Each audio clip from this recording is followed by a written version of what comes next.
இந்த சோஷியல் மீடியாவை நீங்கள் ஓப்பன் பண்ணாலே எங்கே பார்த்தாலும் stock market stock market stock market stock மார்க்கெட்டில் நம்ம சம்பாதிக்க முடியும்னு சொல்லிட்டு எங்கே பார்த்தாலுமே சொல்லிட்டு இருக்காங்க. நிஜமாவே ஸ்டாக் மார்க்கெட்டில் சம்பாதிக்க முடியுமா? உண்மை என்னென்னா ஸ்டாக் மார்க்கெட் வந்து ஒரு கேம்லிங். ஐயா நீங்கள் என்னென்னமோ பேசுகிறீங்க, எனக்கு ஒரே குழப்பமாக இருக்கியா. இந்த வீடியோவில் என்ன பார்க்க போகிறோம் அப்படின்னா, ஸ்டாக் மார்க்கெட் ஒரு கேம்லிங்கா இல்லை பிஸ்னஸா? ரெண்டாவது, ஸ்டாக் மார்க்கெட் வந்து எப்படி கேம்லிங்காக மாறிச்சு? மூணாவது, ஸ்டாக் மார்க்கெட்லேருந்து நம்ம சம்பாதிக்க முடியுமா முடியாதா? நாலாவது, இந்த ஸ்டாக் மார்க்கெட் வந்து யார் யாருக்கு சூட் ஆகும்? அஞ்சாவது, இந்த ஸ்டாக் மார்க்கெட்டை கற்றுக்கிறது அவ்வளோ ஈஸியாக இல்லை கஷ்டமா அப்படின்றது எல்லாமே இந்த வீடியோவில் பார்க்க போகிறோம். ஓகே, ஸ்டார்ட் பண்ணலாம். ஃபஸ்ட்டு, ஸ்டாக் மார்க்கெட் வந்து கேம்லிங்கா பிஸ்னஸா? செபி என்ன சொல்கிறாங்க அப்படின்னா, 10ல் 9 ட்ரேடர்ஸ் வந்து லாஸ் தான் பண்ணுறாங்க, ஒரே ஒருத்தர் மட்டும்தான் ப்ராஃபிட் பண்ணுறாங்க. ஃபஸ்ட்டு செபின்றது யார்? இந்த பணத்தை எல்லாம் ஆர்பிஐ எப்படி கண்ட்ரோல் பண்ணுதோ அதே மாதிரி தான் இந்த ட்ரேட் ஃபுல்லாக கண்ட்ரோல் பண்ணுறது செபி. ஓகேங்களா?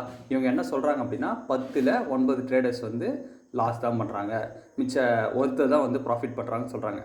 அப்போ 10க்கு ஒருத்தர், 100க்கு 10 பேர், 1000க்கு 100 பேர். இப்போ இந்த 1000ல் 100 பேர் கண்டிப்பாக நம்ம ஈஸியாக வர முடியும். அப்போ ஸ்டாக் மார்க்கெட் வந்து அவ்வளோ கஷ்டமான விஷயம் கிடையாது. நம்ம கரெக்டாக கற்றுக்கணுன்ற பட்சத்தில் ஸ்டாக் மார்க்கெட்லேருந்து கண்டிப்பாக சம்பாதிக்க முடியும். ஸ்டாக் மார்க்கெட் வந்து எப்படி கேம்லிங்காக மாறிச்சு? இந்த ஸ்டாக் மார்க்கெட்டில் ட்ரேட் பண்ணுற பீப்புள்ஸை நம்ம 100 பேர் எடுத்துப்போம். அவங்கள 3 கேட்டகரியாக பிரிச்சுக்கலாம். ஓகேங்களா? ஃபஸ்ட்டு கேட்டகரி 50 பேர் வந்து ஒரு கேட்டகரி, செகண்ட் கேட்டகரி 40 பேர், ரிமைன் இருக்கிற 10 பேர் வந்து ஒரு கேட்டகரி. இந்த 3 கேட்டகரி என்ன பண்ணுறாங்க அப்படின்னா, ஃபஸ்ட்டு இருக்க அந்த 50 பேர் வந்து சோஷியல் மீடியாவை பார்த்துட்டு அரைகுறையான நாலேஜில் எதுவுமே தெரியாமல் பை அண்ட் செல் மட்டும் கற்றுக்கிட்டு ஸ்டாக் மார்க்கெட்டில் பயங்கரமாக சம்பாரிச்சிடலான்னு சொல்லிட்டு உள்ளே வந்து என்ன பண்ணுறாங்க அப்படின்னா, எதுவுமே தெரியாமல் லாஸ் பண்ணிடுறாங்க.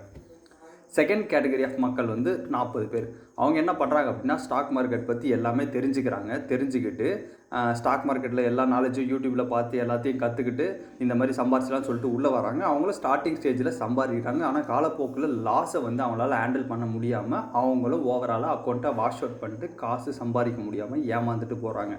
ரிமைனர் இருக்க அந்த 10 பீப்புள் என்ன பண்ணுறாங்க அப்படின்னா, ஸ்டாக் மார்க்கெட்டில் வந்து லாஸும் வரும் ப்ராஃபிட்டும் வரும்ன்ற எல்லா விஷயமும் தெரிஞ்சு அவங்களோட அனுபவத்தை யூஸ் பண்ணி இவங்க வந்து எப்போவுமே ப்ராஃபிட்டபுளாக இருக்காங்க. இது எளிமையாக உங்களுக்கு நான் ஒரு ஹோட்டல் பிஸ்னஸோட கம்பேரிசன் பண்ணி சொல்கிறேன். ஓகேங்களா? அந்த 50% பீப்புள் என்ன பண்ணுறாங்க அப்படின்னா, ஹோட்டல் பிஸ்னஸ் வந்து நல்லா போகும் அப்படின்னு சொல்லிட்டு மேலோட்டமாக வெளியே இந்த பார்த்துட்டு உள்ளே போயிட்டு ட்ரை பண்ணி பார்க்குறாங்க, லாஸ் பண்ணிட்டு சீக்கிரமாக க்ளோஸ் பண்ணிட்டு வந்துடுறாங்க. செகண்ட் இருக்கிற அந்த 40% பீப்புள் வந்து அதே மாதிரி தான் ஹோட்டலில் ஸ்டார்ட் பண்ணுறாங்க, அவங்களும் பண்ணுறாங்க, ப்ராஃபிட் ஆகுது, ஒரு கட்டத்துக்கு மேலே லாஸ் வரும் இல்லையா? ஹோட்டல் பிஸ்னஸில் எப்படி ஒரு லாஸ் வரும், அதை பற்றி புரிதல் இல்லாமல் வெளியே வந்துடுறாங்க. அது எப்படி மேட்ச் பண்ணுறதுன்னு அவங்களுக்கு தெரியாது இல்லையா? அதனால் வந்து அவங்க ஈஸியாக க்ளோஸ் பண்ணிட்டு வந்துடுறாங்க. ஆனால் ரிமைனர் இருக்கிற அந்த 10% என்ன பண்ணுறாங்க அப்படின்னா, அதை பற்றி எல்லாமே தெரிஞ்சு அதில் லாஸும் வரும் ப்ராஃபிட் வரும் அப்படின்றது தெரியும். அது இல்லாமல் அது எப்படி மேட்ச் பண்ணுன்றது வந்து தெரியும். ஏன்னா அவங்களுக்கு அதோட அனுபவம் இருக்குது. இதே மாதிரி தான் ட்ரேடிங்கில் எக்ஸாக்டாக நடக்குது. எந்த அனுபவம் இல்லாதவன் லாஸ் பண்ணிக்கிட்டே தான் இருக்கான், நல்ல அனுபவம் மிக்க ஆளுங்க வந்து சம்பாதிச்சுட்டு தான் இருக்காங்க. அதனால தான் நிறைய பீப்புள் வந்து இதில் லாஸ் பண்ணுறதால ட்ரேடிங்கை வந்து எல்லாருமே கேம்லிங் சொல்கிறாங்க. மூணாவது பாயிண்ட் வந்து ரொம்ப இம்பார்ட்டன்ட். ட்ரேடிங்கில் சம்பாதிக்க முடியுமா முடியாதா?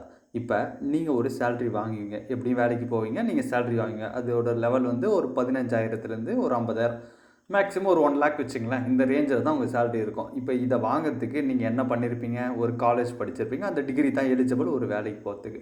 ஸோ இந்த சேல்ரி வாங்கிறதுக்கு கிட்டத்தட்ட நீங்கள் ஒரு 4 வருஷம் படிச்சிருப்பீங்க. மோஸ்ட்லி எல்லா டிகிரியுமே 3 to 4 வருஷம் ஆகுது இல்லையா? இப்போ 4 வருஷம் வச்சுப்போம். இவ்வளோ படித்த பிறகு தான் உங்களுக்கு இந்த சேல்ரியே வருது. ஆக்சுவலாக இது உண்மையா? கிடையாது. உண்மையான விஷயம் என்ன அப்படின்னா, இந்த சம்பளத்தை நீங்கள் வாங்க கிட்டத்தட்ட 18 வருஷம் படிச்சிருக்கீங்க. எப்படின்னா, எல்கேஜி யூகேஜின்னு சொல்லிட்டு ஒரு 2 years போயிருக்கும். அப்புறம் 1ஆவதுலேருந்து 12ஆவது வரைக்கும் ஒரு 12 வருஷம் போயிருக்கு. அதுக்கப்புறம் தான் 4 வருஷம் டிகிரி. ஆக மொத்தம் இந்த சேலரி வாங்கிறதுக்கு நீங்கள் கிட்டத்தட்ட 18 வருஷம் படிச்சிருக்கீங்க.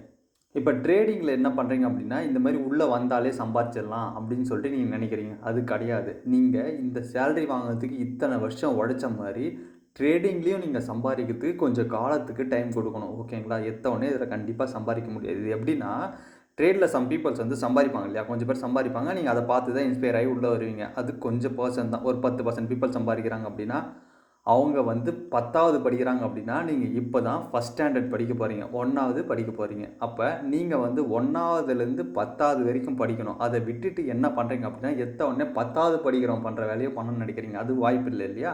ஸோ அதனால் வந்து ட்ரேடிங்கில் நீங்கள் எப்போவுமே லாஸ் பண்ணுறீங்க. ஸோ நீங்கள் என்ன பண்ணணும் அப்படின்னா, இதை நல்லா ப்ராப்பராக பேஸ்லேருந்து எல்லாத்தையும் கற்றுக்கிட்டு பயிற்சிக்கு டைம் கொடுக்கணும். ஓகேங்களா? இங்கே முக்கியமான விஷயம் வந்து எல்லாருமே ட்ரேடிங்கில் சக்ஸஸ் பண்ண முடியாது. ஏன் அப்படின்னா பயிற்சி இல்லை.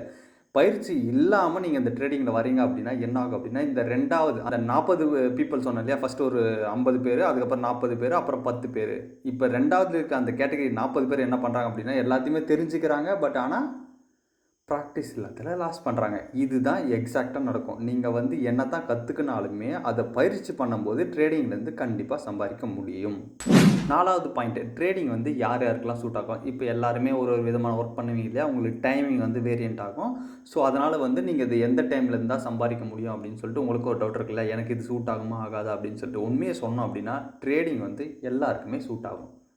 எஸ், ட்ரேடிங்கில் வந்து 1 மணி நேரம் ட்ரேட் பண்ணுறவனு இருக்கான், ஒரு நாள் ஃபுல்லாக ட்ரேட் பண்ணுறவனு இருக்கான். நம்ம எந்த விதமான ட்ரேடிங் எடுக்கிறோம், இன்வெஸ்ட்மெண்ட்டில் போனோம் அப்படின்னா நம்ம ஜஸ்ட்டு ஒரு ½ அன் ஹவர் ஸ்பெண்ட் பண்ணால் இன்வெஸ்ட் பண்ணிட்டு போயினே இருக்கலாம். நம்ம அதுக்கப்புறம் எப்போ ப்ராஃபிட் வருதோ அது கொஞ்சம் நாட்கள் ஆகும், மாதங்கள் ஆகும். அதுக்கேற்ற மாதிரி வெயிட் பண்ணி நம்ம க்ளோஸ் பண்ணுற மாதிரி இருக்கும். ஸோ ட்ரேடிங் வந்து எல்லாருக்குமே சூட்டபிள் தான். இவங்க மட்டும்தான் பண்ண முடியும், இவங்கெல்லாம் பண்ண முடியாது அப்படின்றதுல ஒன்றுமே கிடையாது. இன்னொரு முக்கியமான விஷயம் என்னென்னா, நிறைய படித்தா தான் ட்ரேடிங்கில் வந்து சம்பாதிக்க முடியும் அப்படின்றதுலாம் ஒன்றுமே கிடையாது. பேசிக்காக சில விஷயங்கள் தெரிஞ்சாலே சம்பாதிக்க முடியும். ஆனால் நீங்கள் என்ன பண்ணுறீங்க அப்படின்னா, நிறைய விஷயங்களை தெரிஞ்சுக்கிட்டு நம்ம தான் வந்து குழம்பி போயிடுறோம். ஸோ அதனால தான் ட்ரேடிங்கில் சம்பாதிக்க முடியல. உண்மையாலே ட்ரேடிங் வந்து ரொம்ப ஈஸியான விஷயம் தான். நம்ம கற்றுக்கிற விதம் தான் தப்பாக இருக்குது. சரி, 5வது பாயிண்ட்டு, ட்ரேடிங் வந்து ஈஸியாக கஷ்டமாக. உண்மையை சொல்லணும் அப்படின்னா ட்ரேடிங் வந்து ரொம்ப ஈஸி. இப்போ இதை நான் ஒரு எளிமையாக உங்களுக்கு சொல்கிறேன். நீங்கள் ஒரு நாய்க்குட்டி வச்சுட்ருக்கீங்க, உங்கள் ஃப்ரெண்ட்ஸ் 5 பேர் வந்திருக்காங்க, உங்களோட சேர்த்து ஒரு 5 பேர் வச்சுக்கிங்களேன். இப்போ என்ன பண்ணுறாங்க அப்படின்னா, எல்லார் கையிலையும் ஒரு பிஸ்கெட் இருக்குது. அந்த நாய்க்குட்டிக்கு நீங்கள் கொடுக்குறீங்க, அந்த நாய்க்குட்டி ஒன்றாண்டு வரும். அதே மாதிரி உங்கள் ஃப்ரெண்ட்ஸ் எல்லாருமே கொடுக்குறாங்கன்னா அவங்கள அன்னையும் போகும். இப்போ இதே மாதிரி தான் நீங்கள் தான் அந்த நாய்க்குட்டி. ஆனால் இந்த யூடியூப்பில் இவ்வளோ பேர், இந்த சோஷியல் மீடியாவில் இவ்வளோ பேர் வந்து இப்படி சம்பாதிக்க முடியும், அப்படி சம்பாதிக்க முடியும், இதை வச்சு சம்பாதிக்க முடியும், அதை வச்சு சம்பாதிக்க முடியும்னு சொல்லிட்டு நிறைய விஷயங்களை அவங்க சொல்லி கொடுக்கறத நீங்கள் பார்த்து கன்ஃபியூஷனில் வந்து எல்லாத்தையுமே விட்டுறீங்க. இப்போ ஈஸியாக சொல்லணும் அப்படின்னா, ஒருத்தர் ஒரு விஷயத்தை ஃபோக்கஸ் பண்ணுறவங்க எப்போவுமே முன்னேறுறாங்க.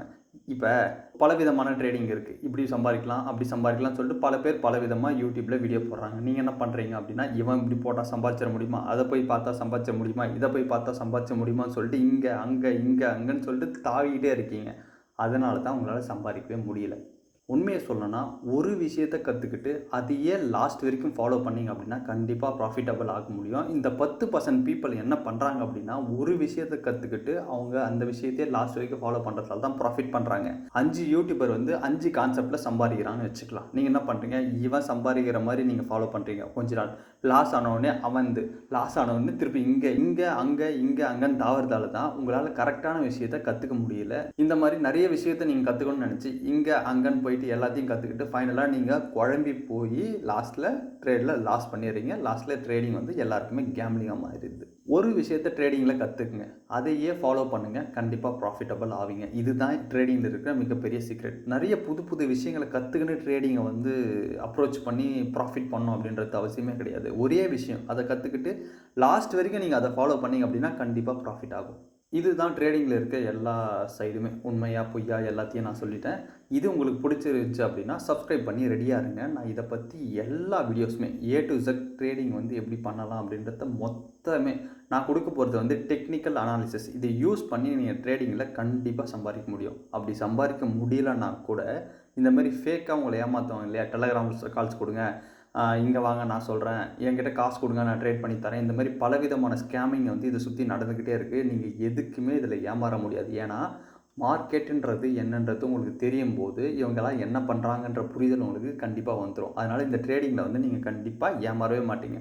உங்களுக்கு ப்ராஃபிட் ஆகுதோ இல்லையோ, ஆனால் இந்த மார்க்கெட் என்னன்றது உங்களுக்கு தெரியும். ஸோ சப்ஸ்கிரைப் பண்ணுறீங்க, ரெடியாக இருங்க. நான் இன்னொன்று சொல்ல மறந்துட்டேன், நான் இந்த எல்லாத்தையுமே ஃப்ரீயாக தான் கொடுக்க போகிறேன். ஆக்சுவலாக உங்களுக்கு ஒரு டவுட் வரும், நான் ஏன் இதை ஃப்ரீயாக கொடுக்கணும்? உண்மையை சொல்லணும் அப்படின்னா நான் ஒன்றும் தியாகிலாம் கிடையாது. நானுமே இதனால் வந்து வருமானம் பார்க்குறேன். எப்படி அப்படின்னா, எனக்கு யூடியூப்பில் கொடுக்குற காசே போதும். நான் இப்போ இந்த வீடியோ போடுறேன் இல்லையா, இதுக்கான காசு வந்து கொஞ்சம் வரும். அந்த காசே எனக்கு போதும். இந்த கோர்ஸ் எடுத்து சம்பாதிக்கணுன்ற தேவை எனக்கு கிடையாது. ஸோ நல்ல கண்டென்ட் வந்து நான் உங்களுக்கு ஃபுல்லாக எல்லாத்தையுமே ஃப்ரீயாக கொடுக்க போகிறேன். பேஸ் டு அட்வான்ஸ் வரைக்கும் எல்லாமே ஃப்ரீயாக கொடுக்குறேன்.